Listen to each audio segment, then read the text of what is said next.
Hello नमस्कार दोस्तों, मैं सचिन पाल स्वागत करता हूं आपके अपने प्लेटफॉर्म नॉलेज की स्टोन पर। उम्मीद करता हूं कि आप सभी अच्छे होंगे और स्वस्थ होंगे और आपकी तैयारी बढ़िया चल रही होगी। देखो, जैसे कि आपको पता है कि हमारी परिणाम सीरीज चल रही है फॉर दिल्ली पुलिस कांस्टेबल। ये जो सीरीज है स्पेशल है दिल्ली पुलिस कांस्टेबल के लिए, ठीक है। और इसमें मैं क्या करवाता हूँ, मैथ का प्रैक्टिस सेट, और वो भी विद कंसेप्ट, ठीक है ना। यानी कि जहां जहां कंसेप्ट की नीड होती है तो उसे भी मैं साथ के साथ बताता चलता हूँ, ठीक है। और क्योंकि आपको पता ही होगा, जो दिल्ली पुलिस का एग्जाम होता है एग्जीक्यूटिव वाला, उसमें 15 क्वेश्चन आते हैं मैथ के, ठीक है। ज्यादातर बच्चे प्रिपरेशन भी उसी के लिए करते हैं, यानी कि जो नॉर्मल सिपाही भर्ती होती है, जिसके फॉर्म अभी लास्ट डेट जी थी शायद 31 अक्टूबर, ठीक है। तो आपने फॉर्म फिल किया होगा और जनवरी में शायद उसका एग्जाम भी हो जाएगा। तो इसलिए आपको थोड़ी बहुत भी लापरवाही नहीं बरतनी है, चुपचाप तैयारी में लग जाओ, ठीक है, अगर आपको एग्जाम निकालना है तो। और देखो, अगर आप मेरी सीरीज, मतलब ये जो सीरीज है, अगर आप इसे फॉलो कर रहे हो, इसमें मेरी मैथ की क्लास आप ले रहे हो, तो सच बता रहा हूँ, आप 15 के 15 क्वेश्चन ठीक करके आओगे, 15 के 15, इस बात की गारंटी है। और ये सारे जो क्वेश्चन मैं करवाता हूँ ना, सब प्रीवियस ईयर है, कोई ऐसा नहीं कोई नई क्वेश्चन है, ठीक है। तो इनकी आप प्रैक्टिस करते चलो। और आपको मैं बता दूं, इससे पहले हमारी 12 क्लास हो चुकी है, ये कौन सी है, 13वीं क्लास है, ठीक है। तो बढ़ते हैं अपनी क्लास की तरफ। और देखो, सबसे पहले आपको क्वेश्चन खुद सोल्व करने हैं, उसके बाद आपको मेरा सोल्यूशन देखना है, तभी मतलब होगा क्लास लेने का, अन्यथा कोई फायदा नहीं है। कीजिए फर्स्ट क्वेश्चन। देखो, फर्स्ट क्वेश्चन तो आसान सा ही है। इसमें बोला है, यदि किसी संख्या का 25% 60 है तो संख्या क्या है। देखो, जब 25% 60 दिया तो हमें संख्या बतानी है, यानी संख्या का मतलब 100%, तो 100% की वैल्यू बतानी है। अगर मैं दोनों तरफ 4 से मल्टीप्लाई कर दूंगा, ये 25 चौका 100 और 4 छक 24, तो क्या आ जाएगा 240। तो संख्या क्या आ जाएगी 240, ठीक है। तो इसे तो करने की जरूरत भी नहीं है, यानी कि इसमें पेन उठाने की जरूरत ही नहीं है। बढ़े आगे। नेक्स्ट क्वेश्चन है, 6, 8 और 12 से विभाजित होने वाली सबसे छोटी संख्या क्या है, ठीक है। मतलब तीन संख्या दी है, जो सबसे छोटी संख्या जो इन तीनों से विभाजित हो जाए, इसका मतलब एलसीएम। तो वो यानी कि एलसीएम बताना 6, 8 और 12 का। देखो, 6 और 8 का क्या होगा, 6 चौक 24, 8 क्या 24, यानी 12 दूनी 24, तो क्या हो जाएगी वो संख्या 24 हो जाएगी। यानी सबसे छोटी संख्या जिससे तीनों उसे काट दे उस संख्या को, तो क्या है 24 है, यानी वो संख्या इन तीनों से कट जाए। बढ़े आगे। कीजिए थर्ड क्वेश्चन। देखो, ये है बेहतरीन, यानी अच्छे लेवल का क्वेश्चन है। इसमें कह रहा है कि रुपए 10,240 की राशि पर 3 वर्षों में साधारण ब्याज के रूप में 14,848 प्राप्त होते हैं, ठीक है। यदि इस राशि को समान दर पर 1 से 1/4 वर्षों के लिए हर 5 महीने की चक्रवृद्धि अवधि के साथ चक्रवृद्धि ब्याज के तहत निवेश किया जाता है तो राशि कितनी होगी। तो बढ़िया क्वेश्चन है, करके देखो एक बार, ठीक है। बढ़िया क्वेश्चन है। देखो, मैं ऐसे बिल्कुल बेसिक लेवल से बताऊंगा, जिससे कि आपके समझ में आ जाए, ठीक है। ऐसा बात नहीं है, दिल्ली पुलिस के एग्जाम में टाइम भी सफिशिएंट मिलता है, ऐसा नहीं कि टाइम की वहां कमी पड़ेगी आपको, मतलब अच्छा खासा टाइम मिलेगा। अगर आप हर क्वेश्चन को बेसिक से भी करोगे, टाइम भी लोगे थोड़ा बहुत, तब भी कर ले जाओगे, ठीक है। वहां टाइम की शॉर्टेज नहीं होगी अगर आप ढंग में तैयारी कर रहे हो तो। देखो, यहाँ ज्यादातर बच्चे इसमें गड़बड़ करेंगे कि साधारण ब्याज के रूप में, यानी कि 3 वर्ष बाद रुपए इतने बन रहे हैं, ये सिंपल इंटरेस्ट नहीं है, ठीक है। तो सबसे पहले क्या निकालेंगे हम, सिंपल इंटरेस्ट। 14,848 में से 10,240 जाएंगे तो कितने बचेंगे, यानी 8 में से 0 जाएगा 8, ठीक। 4 में से 4 जाएगा 0, ठीक। 8 में से 2 जाएगा 6 और 4 में से 0 जाएगा 4। तो यानी ये आ गया 3 साल का क्या, सिंपल इंटरेस्ट। और मैं 1 साल का निकालूंगा सिंपल इंटरेस्ट, क्योंकि सबसे पहले हमें क्या निकालनी है, रेट ऑफ इंटरेस्ट निकालनी है। तो रेट ऑफ इंटरेस्ट निकालने के लिए पहले हमें 1 साल का ब्याज निकालना पड़ेगा। देखो, 3 एकम 3, ठीक, 3 पंजे 15 और 3 तिया 9 और 3 छिंग 18, ये क्या आ गया 1 साल का इंटरेस्ट। अब हमें निकालनी है रेट ऑफ इंटरेस्ट। अरे अमाउंट है ये, यानी कि 15, 3 15 36 अपॉन 10,240, ठीक है, मल्टीप्लाई 100। तो यहां से क्या निकल जाएगी, रेट ऑफ इंटरेस्ट। चलो निकालते हैं, ये खत्म। देखो, 4 से कट सकता है, ऊपर नीचे कट जाएगा, यानी कि 4 तिया 12, ठीक। फिर 4 अट्ठे 32 और 4 चौक 16, ये क्या आ जाएगा 4 दूनी 8 और 4 पंजे 20 और 4 छिंग 24, ठीक है। एक जीरो ये आ गई। देखो, ये 4 से फिर कट जाएगा, काटो चलो। 4 निम्मा 36, ठीक है, और 4 छिंग 24 ये आ गया। यहाँ से 4 छिंग 24 और 4 चौक 16 ये आ गया। देखो, 96 और 64, यानी 16 से कट जाएंगे, 16 छिक्कम 96, ठीक, 16 चौका 64, इसे काटेंगे यानी ये आ जाएगा 15। तो रेट ऑफ इंटरेस्ट जो आया हमारा क्या है, 15%, ठीक है। तो सबसे पहले क्या था, हमें रेट ऑफ इंटरेस्ट ही निकालना, जो क्या आगा 15%। अब करते हैं आगे जो करना है, ठीक। रेट ऑफ इंटरेस्ट कितना आ गया 15%। अब देखो, इसने बोला कि 5 महीने की चक्रवृद्धि अवधि के साथ, ठीक है, अरे इतने वर्षों के लिए 1 सही 1/4, ठीक है, तो 1 सही 1/4 का मतलब यानी 1 वर्ष यानी 12 महीने और 1/4 वर्ष का मतलब यानी मल्टीप्लाई 12 से करूंगा तो 4 के 12, यहाँ से 3 महीने ये आ गए, तो 12 3 15 यानी 15 महीने की बात कर रहा है ये, ठीक है, यानी जो 1 सही 1/4 वर्ष का मतलब क्या है 15 महीने, ठीक है, तो 15 महीने जो चक्रवृद्धि ब्याज लगेगा 5 महीने की, मतलब 5 महीने की चक्रवृद्धि अवधि के साथ लगेगा, तो इसका मतलब 5 से 15, ठीक है, तो 3 साइकिल बनेंगी, तो 3 साइकिल हमारी बनेंगी, ठीक है, तो इस बात का ध्यान रखना है। रेट ऑफ इंटरेस्ट जो है हमारा है 15%, ठीक है, 15% 1 साल का, तो यहाँ से हम 5 महीने का निकालेंगे पहले, तो ये आ गया 1 महीने का, मल्टीप्लाई 5 से करूंगा तो ये आ गया 5 महीने का, तो 5 महीने का इंटरेस्ट इतना, रेट ऑफ इंटरेस्ट इतना निकल जाएगा। काटेंगे इसे, देखो 5 तिया 15, इसे 4 तिया 12, 5 पंजे 25/4, तो 25/4 ये क्या होगा रेट ऑफ इंटरेस्ट, इसकी 3 साइकिल बनेंगे, इस बात का ध्यान रखना है, ठीक। अगर मैं इसे फ्रैक्शन में चेंज करूं यानी कि 25/4 मल्टीप्लाई 100, ठीक है, 25 चौका 100, 4 चौक 16, क्या आ गया 1/16, ठीक है, तो इसे 1/16 भी कह सकते हैं। अब निकाल दो, देखो जो भी पूछा है, 3 साइकिल बनेंगी, तो क्या कहा था यानी इस पर चक्रवृद्धि अवधि के साथ कितना हो जाएगा ये बताना हमें, ठीक। 10,240 ये क्या है राशि, 10,240, ठीक, 1/16, 1/16 का मतलब ब्याज कितना, कितना अमाउंट हो जाएगा 17/16, 17/16, ठीक है, तो ये कितना 3 साइकिल बनेंगी, यानी कि 17/16, बिल्कुल बेसिक से बताया, बिल्कुल बेसिक से, कहीं कंफ्यूजन आपको होना ही नहीं चाहिए इसमें। तो अब इसे कर लो, देखो 16 से डायरेक्ट कट जाएगा, कट जाना चाहिए, ठीक, 16 पंजासी 16 छिक्कम 96, फिर 16 चौका 64 ये आ गया ये। अब देखो 17 यानी 17 का क्यूब क्या होता है, ये होता है 49 13, ठीक, ये आपको याद ही होगा ना, तो आप निकाल सकते हैं।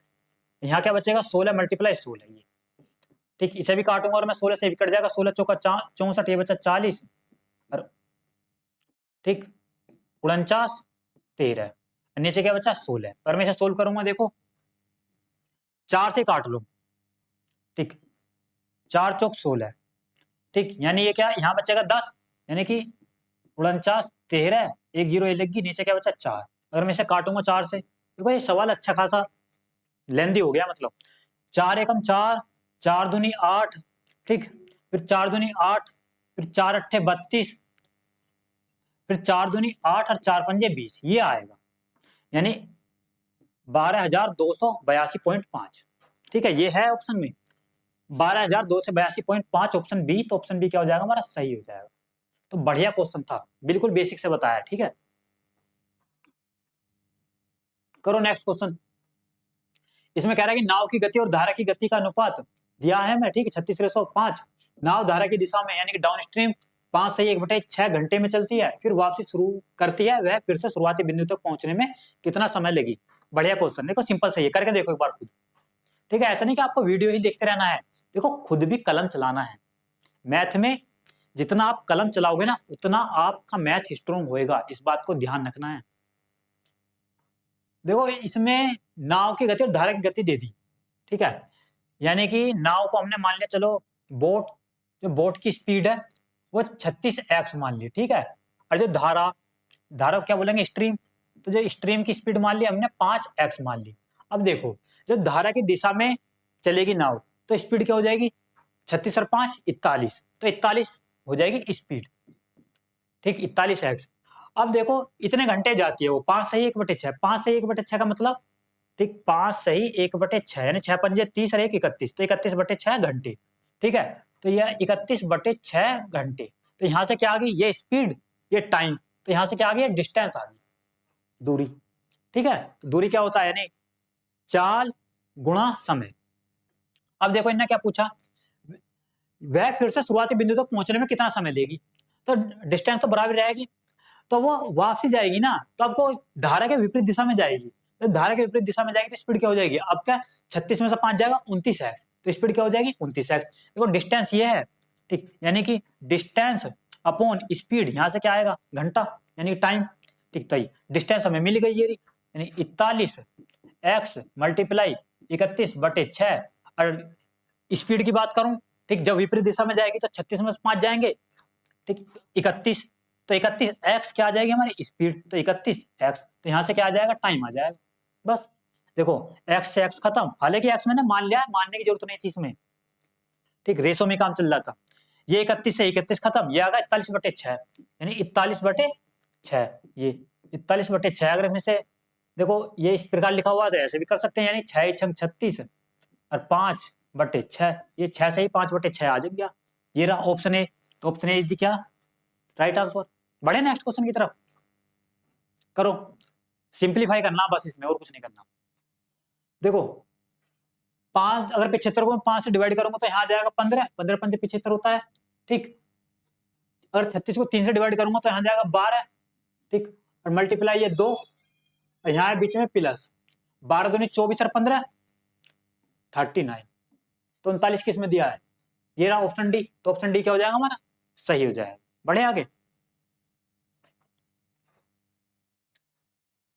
कीजिए नेक्स्ट क्वेश्चन। इसमें कह रहा है कि एक कक्षा में लड़कों और लड़कियों का अनुपात दिया है, ठीक है, यदि लड़के 24 हैं तो लड़कियां कितनी होंगी। देखो इससे सिंपल क्या क्वेश्चन होगा, ऐसे भी क्वेश्चन आते हैं एग्जाम में, कभी तुम सोच रहे हो सारे प्रीवियस ईयर है। देखो लड़के दिए 24, जबकि लड़कों का रेशो है 3, तो 3 की वैल्यू क्या है, देखो 3 की वैल्यू क्या है 24, यानी 3 × 8 = 24, तो 1 की वैल्यू क्या आ गई 8, हमें क्या निकालनी है लड़कियां कितनी है 5, तो 5 की वैल्यू निकालनी है, यानी 5 दोनों तरफ क्या कर दूंगा मल्टीप्लाई, 5 × 8 = 40, तो 40 किसमें दिया ये रहा ऑप्शन बी में, तो ऑप्शन बी क्या हो जाएगा हमारा सही हो जाएगा। अब आप एक और बात बताना, मतलब इससे भी ज्यादा बेसिक से करवाऊं क्या मैं, बिल्कुल, ठीक, इससे ज्यादा क्या बेसिक होगा, ये वैसे प्रैक्टिस सेट है। करो नेक्स्ट क्वेश्चन। इसमें कह रहा है कि ए किसी काम का 2/3 भाग 16 दिनों में पूरा करता है, शेष काम बी अकेले पूरा, यानी शेष काम बी करता है अकेले पूरा, यदि पूरा काम 21 दिनों में पूरा होता है। अच्छा ये कह रहा है कि मतलब पूरा काम तो 21 दिनों में होता है, यानी 16 दिनों तक तो करा इतना काम बी ने, ए ने, अब बाकी का बी ने, ठीक है चलो, तो ए और बी मिलकर 65% काम कितने दिनों में पूरा कर सकते हैं। बढ़िया क्वेश्चन, देखो थोड़ा ध्यान से समझना है बात। 2/3 काम ए ने 16 दिनों में क्या है, और मैं यहां से पूरा काम की निकालूं तो पूरा काम कितने दिन में करता है, यानी 2 × 8 = 16 और 3 जाएगा इधर, 3 × 8 = 24, तो पूरा काम जो करता है 24 दिनों में करता, ठीक है। और देखो 16 दिन तो मैं इसने किया, पूरा काम हुआ 21 दिन, तो 21 में से 16 जाएगा 5, तो यानी कि 5 दिन क्या बी ने काम, शेष जब 2/3 तो ए ने कर दिया, तो शेष कितना बचेगा 1/3, तो 1/3 काम जो है बी 5 दिन में कर रहा, तो 3 इधर जाएगा, 3 × 5 = 15, बी पूरा काम करेगा 15 दिनों में, ठीक है। अब इनका पहले हमने क्या निकाल लिया, पूरा काम ये कितने दिनों में करते हैं, यानी कह सकते हैं जो ए है वो करता पूरा काम 24 दिनों में, और जो बी है वो करता 15 दिनों में, ठीक। अब यहां से मैं टोटल वर्क निकालूंगा इनका एलसीएम लेके, तो क्या आएगा 24 और 15, यानी कि 24 15 × 6 = 90, चलो 8, देखो 3 × 8 × 5 ये आएगा टोटल वर्क, यानी कि 8 × 24 = 120, तो 120 आ जाएगा, तो 120 क्या आ गया टोटल वर्क ये, ठीक है। अगर मैं एफिशिएंसी निकालूं तो 24 × 5 = 120, ए की कितनी एफिशिएंसी आ जाएगी, देखो ए की एफिशिएंसी आ जाएगी 5, ठीक है, बी की कितनी आ जाएगी 15 × 6 = 90 6। अब इनने क्या पूछा था, यानी कि 65% काम, तो 65% नहीं, जो 120 काम है इसका 65% होएगा ये, ठीक, ये 65% काम दोनों मिलकर कितने दिनों में करेंगे, दोनों मिलकर इनकी एफिशिएंसी इसकी 5 इसकी 6, तो 5 × 6 = 11, तो 11 से क्या करेंगे डिवाइड, बस कर दो इसे सोल्व। देखो 1 0 से 1 0 खत्म, ठीक, और मैं इसे 5 से काट सकता हूँ, देखो इसे काटूंगा 2 से काटा 2 × 5 = 10, इसे काटा 2 × 6 = 12, 5 से काटा 13 बार, ठीक, 13 की मल्टीप्लाई 6 में होगी, तो 13 × 5 = 65, 13 × 6 = 78, तो 78/11 आ रहा है, ठीक है, लेकिन ऑप्शन में ये है ही नहीं, तो इसका मतलब हमने कहीं ना कहीं गलती की है कैलकुलेशन।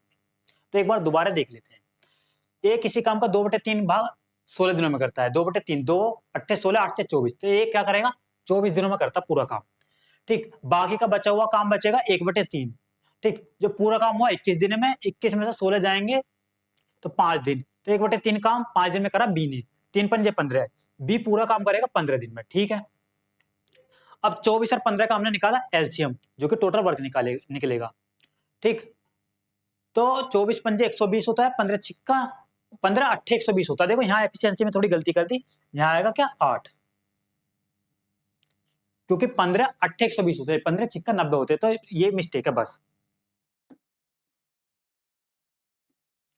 ठीक, तो बी की एफिशिएंसी कितनी आएगी 8, तो 8 और 5 13, तो इसका मतलब यहाँ क्या आता 13, यहाँ कितना आएगा 13। ठीक है, फिर क्या होता हमारा 13 से 13 भी कट जाता, बचता कितना 6 बचता, तो जो 6 डेज में पूरा काम हो जाएगा। तो 6 किस में दिया है ऑप्शन बी में, तो ऑप्शन बी क्या हो जाएगा हमारा सही हो जाएगा। बढ़े आगे, करो 8वां क्वेश्चन। देखो इसमें कह रहा है कि एक वृत्ताकार पार्क का व्यास दिया 140 मीटर, इसका क्षेत्रफल एक आयत के क्षेत्रफल के बराबर है, जिसकी लंबाई और चौड़ाई का अनुपात ये दिया है, तो आयत का परिमाप क्या है। बेहतरीन क्वेश्चन, करो एक बार खुद। देखो वृत्ताकार व्यास का, जो वृत्ताकार पार्क है उसका व्यास है 140 मीटर, त्रिज्या कितनी हो जाएगी 70, इसकी आधी। ठीक है, तो त्रिज्या ये होगी, और मैं वृत्ताकार पार्क का क्षेत्रफल निकालूंगा, नहीं एरिया। ठीक है, एरिया निकालूंगा तो क्या निकलेगा पाई आर स्क्वायर, पाई का मतलब 22/7, आर स्क्वायर, आर क्या 70। ठीक, 70 का क्या स्क्वायर, ये आ गया। ठीक है, ये किसके बराबर है, एक आयत उसके क्षेत्रफल के बराबर। आयत का क्षेत्रफल क्या होता है लंबाई गुणा चौड़ाई। ठीक है, जो कि रेशो में हमें दिया, यानी कि लेंथ और ब्रेथ। तो मैं मान सकता हूँ, यानी 11x लेंथ मान सकता हूँ और चौड़ाई 7x मान सकता हूँ, यानी कि जो आयत है उसका क्षेत्रफल क्या होएगा 11x मल्टीप्लाई 7x, जो बराबर किसके हो जाएगा इसके, यानी कि 22/7 मल्टीप्लाई 70 मल्टीप्लाई 70। ठीक है, इसके बराबर हो जाएगा। बस यहां से क्या निकालेंगे हम, x की पहले वैल्यू निकाल लेंगे, फिर परिमाप आसानी से निकाल सकते हैं। करो, देखो 11 से एक आटा, 11 दूनी 22। ठीक है, 7 से एक आटा, ठीक, यहाँ बचेगा 10। ठीक है, 7 से हमने ये काटा, यहाँ भी क्या बचेगा 10। तो ये क्या आया, नहीं यहाँ से x की मल्टीप्लाई x में होगी, तो x स्क्वायर जो आएगा वो आएगा 10 दाम 100, यानी 200। ठीक है, ये जाएगा स्क्वायर जाएगा रूट में। ठीक है, यानी x बराबर क्या आ जाएगा ये 200, अंडर रूट 200। अब देखो 100 अगर हम बाहर ले लेंगे तो 100 क्या होता है 10 का, तो ये आ जाएगा x की जो वैल्यू आएगी वो आएगी 10√2। ठीक है, तो x की वैल्यू आ गई। अब क्या निकाला, परिमाप निकालना आयत का। आयत का परिमाप क्या होता है, ठीक है, आयत का परिमाप क्या होता है, अगर ये आयत है, ठीक है, ये x है ये y है, ठीक है, तो इसका परिमाप का फॉर्मूला जो होता है वो होता है x + y इंटू में 2 क्यों करा है, क्योंकि x ये भी है ये भी y है, परिमाप का मतलब चारों भुजा मुझे जोड़नी है, तो बस कर दो। देखो 11 7 18, ठीक, तो 18x मल्टीप्लाई 2 ये इसका परिमाप होएगा, यानी 18 दूनी 36x, x क्या है हमारा 10√2। ठीक है, यानी कि 360√2, ये आ गया परिमाप, बिल्कुल बेसिक से। ठीक है, इससे ज्यादा बेसिक मैं नहीं जा सकता। तो ये रहा ऑप्शन ए, तो ऑप्शन ए क्या हो जाएगा हमारा सही हो जाएगा। बढ़े आगे, करो 9वां क्वेश्चन। इसमें कह रहा है कि साधारण ब्याज पर एक राशि 5 वर्षों में 13,860 और 8 वर्षों में 16,776 हो जाती है, समान दर पर इतने रुपए इतने वर्षों का ब्याज कितना होगा। देखो समान दर पर, पहले बात तो हमें क्या निकालना है इसमें रेट ऑफ इंटरेस्ट, तो रेट ऑफ इंटरेस्ट निकालना पड़ेगा। 5 वर्षों में इतनी हुई, 8 वर्षों में इतनी हुई, तो यहाँ से 3 साल का क्या निकालेंगे हम, ब्याज निकालेंगे पहले। ठीक है, तो निकालते हैं। देखो 16,776 में से इसे घटाना पड़ेगा, यानी कि 6 में से 0 जाएगा 6, 7 में से 6 जाएगा 1, फिर 7 में से 8 नहीं जा सकते, 17 में से 8 जाएगा 9, यहाँ 5 में से 3 जाएगा 2। ठीक है, 5 में से 3 जाएगा 2, ठीक निकाला ना, हाँ, तो ये क्या आएगा 3 साल का इंटरेस्ट, 3 से करूंगा डिवाइड। ठीक, तो यानी 3 9 27, फिर 3 7 21, 3 दूनी 6, ये आ गया 1 साल का इंटरेस्ट। देखो 5 वर्षों में इतनी हो रही है, अगर मैं 5 साल का और निकाल दूं ब्याज, तो 5 साल का निकालने के लिए इसमें 5 से मल्टीप्लाई करूंगा, यानी 5 दूनी 10, 5 7 35, 1 36, 5 ने 45, 3 48, ये आ गया 5 साल का। ठीक है, इसमें से अगर मैं घटा दूं तो हमारा क्या निकल जाएगा, मूलधन निकल जाएगा, क्योंकि 5 वर्षों में जो राशि होगी वो है यहाँ। ठीक है, 5 वर्ष का ब्याज ये रहा, तो ब्याज अगर इसमें से 5 वर्ष का हटा दो तो मूलधन ही बचेगा ना, तो निकालते हैं। इसमें से अगर मैं घटाऊंगा, यानी 0 में से 0 जाएगी 0, यहाँ 6, 6 में से 6 जाएगी 0, यहाँ 8 है, 8 में से 8 जाएगा 0, यहाँ 13 में से 4 जाएगा 9, तो 9,000 क्या है ये है हमारा मूलधन। और 1 साल का इंटरेस्ट है वो, तो यहाँ से हम क्या निकाल सकते हैं, रेट ऑफ इंटरेस्ट निकाल लेंगे। यानी कि 972 जो है, ठीक, 9,000 पर ये कितने हैं, मल्टीप्लाई हुए, तो यहाँ से क्या आ जाएगी, रेट ऑफ इंटरेस्ट आ गया। 2 जीरो से 2 जीरो खत्म, 9 से अगर मैं काटूंगा 9, ये 9 से कटेगा नहीं, न कट जाएगा, हाँ, 9 एकम 9 और 9 अट्ठे 72, ठीक है, एक नीचे 10 है, यानी कि 10.8%। ये क्या आएगा, रेट ऑफ इंटरेस्ट। बस अब कर दो, देखो इतने वर्ष हैं, इतनी राशि है, बस अब कर दो।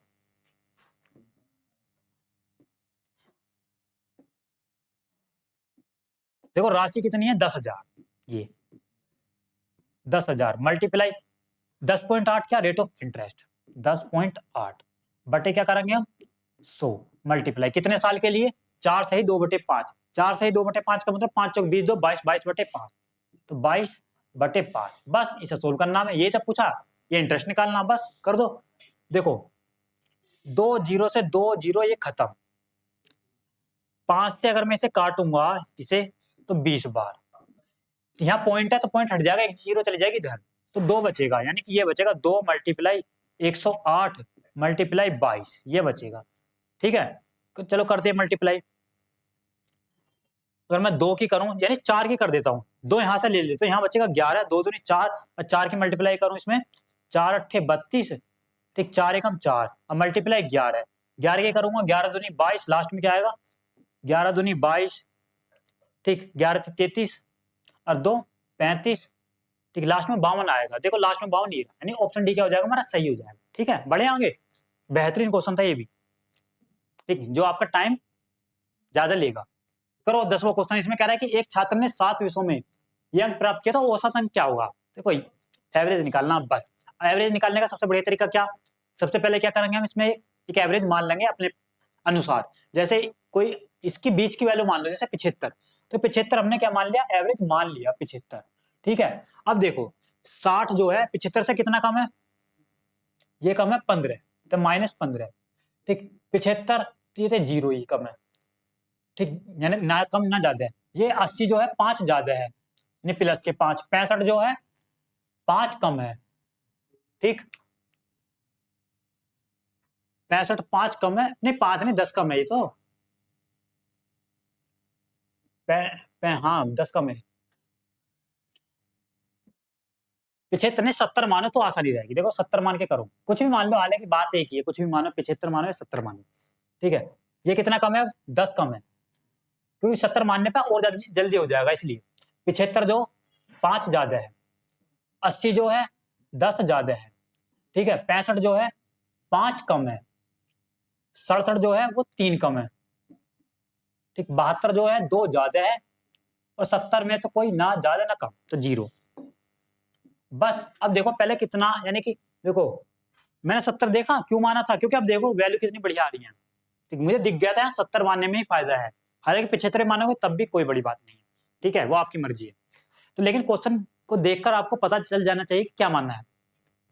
ये खत्म, ये खत्म, ठीक, 2, यानी कि यहाँ बचेगा -1, और कितनी संख्या है, 1 2 3 4 5 6 7, तो ये, तो 70 में से हमें इतना घटाना पड़ेगा, ठीक, यानी 1/7 का मतलब 7 एकम 7, ठीक, वही पॉइंट लगाकर, यानी कि 7 एकम 7, फिर 7 चौक 28, यानी कि इतना घटाना पड़ेगा, लगभग 0.14। तो 70 में से जब 0.14 जाएगा तो बचेगा 69.86 लगभग, तो इसके लगभग देखो ये रही वैल्यू, तो यानी ऑप्शन ए क्या हो जाएगा हमारा, सही हो जाएगा।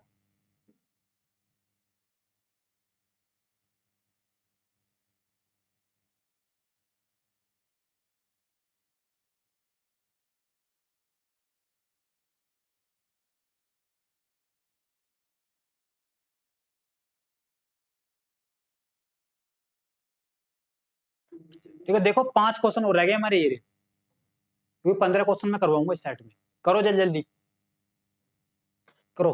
देखो इसमें बोला पी क्यू से 30% अधिक कुशल है, वे एक साथ काम करते हुए उस काम को पूरा करने में कितना समय लेंगे, जैसे पी अकेले 23 दिनों में पूरा कर सकता था। बढ़िया क्वेश्चन। P Q से 30% अधिक कुशल है, मतलब जो P है वो Q से कितना 30% अधिक। अगर Q 100 होता तो वो कितना हो जाएगा 130। तो यहाँ से क्या आ गया 13/10 एफिशिएंसी। दोनों क्या आ गई एफिशिएंसी आ गई। ठीक है, अब क्या बोला P अकेला 23 दिनों में काम पूरा कर सकता है। P की एफिशिएंसी 13 है, तो टोटल वर्क क्या आएगा, यानी कि 13 × 23 ये आ गया टोटल वर्क। तो इसने क्या पूछा है, एक साथ काम करते हुए इस काम को पूरा करने में कितना समय लेंगे एक साथ। ठीक, तो 13 10 23, तो 23 ही आ गया इनका। यानी कि इन्होंने बोला एक साथ काम करने में कितने दिन लेंगे, यानी एक साथ अगर वो काम करें तो कितने दिन उनके लगेंगे। तो इनकी एफिशिएंसी दोनों को जोड़ देंगे, 13 10 23। अरे टोटल वर्क ये है, अरे इनकी एफिशिएंसी ये है, तो बस ये डिवाइड करनी पड़ेगी। 23 से 23 खत्म, बचेगा क्या 13। तो दोनों मिलकर जो कर देंगे वो 13 दिनों में काम कंप्लीट हो जाएगा। यानी ऑप्शन बी क्या हो जाएगा हमारा, सही हो जाएगा। बढ़े आगे करो। देखो इसमें कह रहा है कि ₹78 प्रति किलोग्राम वाली चीनी को ₹46 प्रति किलोग्राम वाली चीनी के साथ किस अनुपात में मिलाया जाए कि मिश्रण को ₹75 प्रति किलोग्राम पर बेचने पर 20% का लाभ हो। बढ़िया क्वेश्चन। देखो ज्यादातर बच्चे इसमें कंफ्यूज क्या करेंगे, मिक्सचर एलिगेशन का एक क्वेश्चन है, ठीक है। देखो यानी एक तो है ₹78 प्रति किलोग्राम वाली, एक है 46, ठीक है। 75 में बेचने में 20% का लाभ हो रहा है, तो सबसे पहले हमें इसका लाभ हटाना पड़ेगा, यानी कि जो 75 है ये 20% के लाभ के साथ है, यानी ये 120% की वैल्यू है कह सकते हो। तो यहाँ से हमें 100% की वैल्यू निकालनी पड़ेगी, ठीक है। यानी कि इसका जो लाभ है वो हटाना पड़ेगा। यही बच्चे ज्यादातर इसमें क्या करते हैं, गलती करते हैं। 75/120 × 100, ठीक है, यानी 20 पंजे 100 और 20 छिक्का 120, ठीक है। और क्या कर सकते हैं, देखो 3 से भी काट सकते हैं, यानी कि 3 दूनी 6 से काटूंगा 25 थी 75, 25 पंजे, यहाँ क्या आएगा 2 आएगा, ठीक। 25 पंजे 125/2, 2 से अगर मैं काटूंगा 2 छिक्का 12, 2 दूनी 4, 2 पंजे 10, ये आएगा 62.5। तो क्या आया 62.5, 62.5, ठीक है। बस अब कर देंगे आसानी से, क्या दिक्कत है। ज्यादातर बच्चे यहाँ क्या करते हैं 75 लिख लेते हैं, जो कि बहुत बड़ी गलती हो जाती है। 78 में से अगर मैं 62.5 घटाऊं तो कितना आएगा, चलो घटा ही लेते हैं। देखो 78 में से क्या घटाना 62.5, 10 में से 5 जाएगा 5, यहाँ बचेगा 7 में से 2 जाएगा 5, तो यहाँ बचेगा 6 में 6 नहीं नहीं 7 में 6 जाएगा 15.5 बचेगा, सॉरी। तो ये क्या आ जाएगा 15.5, 62.5 में से 46 घटाऊंगा, यानी 46 4 50, ठीक, 12 4 16.5, ये आएगा 16.5, ठीक है। देखो पॉइंट से पॉइंट खत्म, ये तो रेशो में है ना, तो पॉइंट से पॉइंट खत्म। और 5 से भी काट सकते हैं, यानी 5 3 15, 1 16, 5 3 15, ये आ गया 33, 5 3 15, 5 एकम 5, तो ये आ गया इनका रेशो। यही पूछा है ना, रेशो ही पूछा। देखो इस अनुपात में हमें क्या मिलाना चाहिए, 33:31। बढ़े आगे, बेहतरीन क्वेश्चन था ये। देखो करने को आप इसे वैसे भी कर सकते हो, इस कई तरीके होते हैं, सबसे बेस्ट तरीका इसका यही है। करो। इसमें कह रहा है कि वसुधा ने अपने सामान को उत्पादन लागत से 18% अधिक पर बेचने का दावा किया, लेकिन उसने एक वजन का इस्तेमाल किया जिस पर 1 किलोग्राम लिखा था। हालांकि वास्तव में इसका वजन y ग्राम था। यदि वास्तविक लाभ प्रतिशत 33.33% है तो y का मूल्य क्या होगा। बेहतरीन क्वेश्चन, करो एक बार खुद, ठीक है। इसमें ज्यादातर बच्चे कंफ्यूज कर जाएंगे, और मैं बताऊंगा कहां करेंगे कंफ्यूज। पहले एक बार इसे खुद सोल्व करके देखो, फिर मेरा सॉल्यूशन देखना है। देखो जब भी मतलब होता है, अरे एग्जाम निकालना कोई बड़ी बात नहीं है अगर आप सही तरीके से तैयारी कर रहे हो। सच बता रहा हूँ, 15 के 15 क्वेश्चन ठीक करके आओगे एग्जाम में, अगर आप सही से तैयारी कर रहे हो। क्योंकि दिल्ली पुलिस के एग्जाम में मैथ ऐसा नहीं कि बहुत कैलकुलेटिव आता है, इजी ही आता है। 15 के 15 क्वेश्चन ऐसा नहीं कि बहुत टफ आएंगे, 15 में से 12-13 क्वेश्चन तो बहुत ही इजी आएंगे, आप आराम से कर ले जाओगे। 2-3 क्वेश्चन होंगे जो आप घुमाएंगे, अगर आप उन्हें भी तरीके में करोगे ना, मतलब ध्यानपूर्वक पढ़ोगे, ठीक, अगर आपने सही से प्रैक्टिस किया तो उन्हें भी कर ले जाओगे। देख लेना, टाइम की कोई कमी नहीं रहती इसमें। करो। इसमें कह रहा है कि वसुधा ने अपने सामान को उत्पादन लागत से 18% अधिक पर बेचने का दावा किया। मतलब अगर 100 रुपए की चीज थी तो दावा कर रहे हैं कि हम बेचेंगे 118 में, ठीक। लेकिन उसने एक यानी गलत वाट का प्रयोग किया, समझ लो। जिस पर 1 किलोग्राम लिखा था, हालांकि वास्तव में इसका वजन y ग्राम था। वजन जो था वास्तव में y ग्राम था, ठीक, किसके बजाय 1000 ग्राम के बजाय। 1000 ग्राम है, क्योंकि 1 किलोग्राम का मतलब 1000 ग्राम, इसके बजाय इतना वजन था उसका जो भी था, और उससे लाभ हो रहा है फिर 33.33%। 33.33 का मतलब 1/3, तो कह सकते हैं 3 की चीज उसने 4 में बेची, यानी कह सकते हैं 3 की चीज वो किस में बेच रही है, 4 में। बस अब इसे सोल्व करना, यानी कि 100 मल्टीप्लाई वाई अपॉन 118 मल्टीप्लाई 1000, ठीक, इनका रेशो जो दिया वो दिया 3/4। ये कितना आसान है, ऐसा हो जाएगा, निकाल लो वाई की वैल्यू जो भी निकलेगी। देखो 2 जीरो से 2 जीरो ये खत्म हो गई, ठीक है जी। अब 4 से भी काट सकता हूँ, कट जाएगा। देखो 2 से मैंने इसे काटा 5, और 2 से इसे काटा तो 59, ठीक है। यानी y की वैल्यू जो आएगी, इधर 3 ऑलरेडी है, यहाँ क्या 59, ठीक, और यहाँ फिर और क्या 5, बस 5 थी, 15, 15 की मल्टीप्लाई 59 में करूंगा तो क्या आएगा, 15 में कितना होता है 135 को 5 कहां से 13, 15 पंजे 75 और 13 88, तो 885 ग्राम, ठीक है। तो जो उसका एक्चुअल में वेट है ना, ठीक है, जो भी है वजन जो भी है वो 885 ग्राम, यानी 1000 किलोग्राम के बजाय वो 885 ग्राम तोल रही है वसुधा। तो 885 ग्राम किस में दिया है, देखिए, यानी कि ये जो ऑप्शन है गलत है, यानी पिछले वाली ये इसके ऑप्शन दे दिए, ठीक है। तो ये ऑप्शन क्या है हमारे, गलत। तो यहां लिख लेना 885 ग्राम। बढ़े आगे, करो। इसमें कह रहा है कि यदि ये 14वां क्वेश्चन है हमारा, यदि किसी निश्चित डेटा के माध्य और माध्य का अनुपात दिया 4:5, तो इसके बहुलक और माध्य का अनुपात क्या होगा। बढ़िया क्वेश्चन, ठीक है।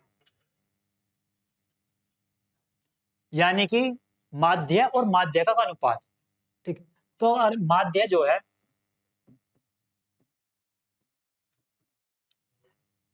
रेशो 4 है तो इसे 4x मान लिया मैंने, माध्य, ठीक है। और जो माध्य का है, बिल्कुल बेसिक से बता रहा हूं, ये तो एक फॉर्मूले के बेस है बस पूरा, वो कितना मान लिया 5x, ये x मान लिया इनके पीछे, ठीक। तो इसका बहुलक और माध्य का अनुपात बताना। देखो फॉर्मूला होता है, ठीक, फॉर्मूला होता है नहीं ये बहुलक का, बहुलक बराबर 3 माध्य का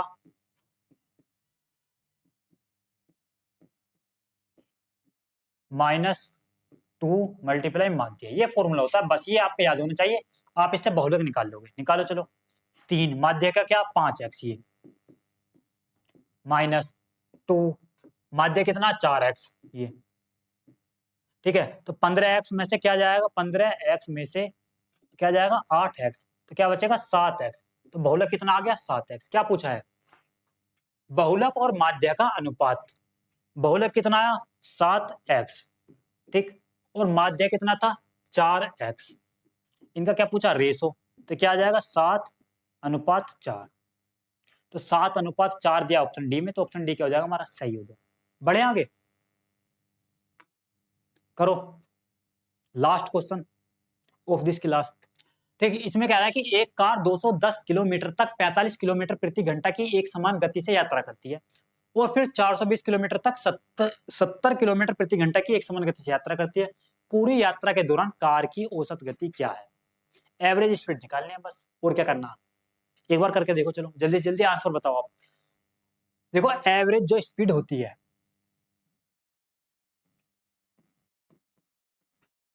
एवरेज स्पीड, उसका फॉर्मूला क्या होता है, यानी टोटल डिस्टेंस, ठीक है, अपॉन टोटल टाइम, यही होता है बस। देखो टोटल डिस्टेंस कितनी है 210 और 420, यानी 210 प्लस 420, ये तो होगी टोटल दूरी, ठीक। अब टाइम टोटल देखो, जब 210 किलोमीटर चली 45 की स्पीड से, यानी 210 चली 45 की स्पीड से, ये आ गया इसका टाइम, प्लस फिर 420 चली 70 की स्पीड से, 420 चली 70 की स्पीड से, तो ये इसका टाइम आ गया। तो टाइम का फॉर्मूला क्या रहता है, डिस्टेंस अपॉन स्पीड, ये तो होता है टाइम। तो इससे हमने क्या निकाल लिया, टाइम निकाल लिया। अब इसे सोल्व करो। 210 में 420 जोड़ूंगा, यानी कि 2 और 1 3, 4 2 6, 630 आया। देखो इसे अगर मैं काटूं तो ये 15 से कटेगा शायद, दोनों ही 15 45, 15 एकम कट जाएगा, यानी 15 एकम 15, 15 चौका, 15 चौका नहीं, 15 एकम 15, बचेगा 6, 15 चौका 60, ठीक है। हाँ, 15 3 45 ये आया, प्लस एक जीरो से एक जीरो खत्म, 7 छिंग 42 आ गया 6, ठीक। यानी ऊपर क्या 630, नीचे क्या 3 छिंग 18 और 14, 32 अपॉन 3, 32 बटे 3, 3 का जाएगा ऊपर, ठीक। यानी कि क्या जाएगा हमारा 630 मल्टीप्लाई 3 अपॉन 32, ठीक। नीचे देखो ऑप्शन में क्या 16 है सबके यार, अपोन में 2 से काटेंगे, 2 से अगर मैंने इसे काटा तो 16, इसे काटा तो 2 3 6, 2 एकम 2, 2 पंच 10, और 3 की मल्टीप्लाई करूंगा तो 15 3 45, 3 3 9, तो ये आएगा 945 अपॉन 16, तो ये ऑप्शन में आएगा। तो 945 अपॉन 16 किसमें है, ऑप्शन बी। तो ऑप्शन बी क्या हो जाएगा हमारा, सही हो जाएगा, ठीक है। तो ये हो गया हमारे 15 के 15 क्वेश्चन कंप्लीट, ठीक है। आप बताना आपको वीडियो कैसी लगी, ठीक। अगर आपको कहीं समझ में नहीं आया तो वीडियो को रिपीट कर लिया करो, क्योंकि मैं बिल्कुल बेसिक से, और ऐसा नहीं कि बहुत ज्यादा स्पीड में बता रहा हूँ, ठीक। जहाँ कंसेप्ट की नीड है तो कंसेप्ट भी बता रहा हूँ, ठीक है। तो बताना वीडियो कैसी लगी, और मिलते हैं आप नेक्स्ट वीडियो में, और अपनी तैयारी में लग जाओ। अब आपको कहीं भी लापरवाही नहीं बरतनी, क्योंकि अब एग्जाम नजदीक आ गया आपका, ठीक है। लगभग आपके पास 2 महीने हैं, ये समझ के चलो, ठीक है। बताना वीडियो कैसी लगी।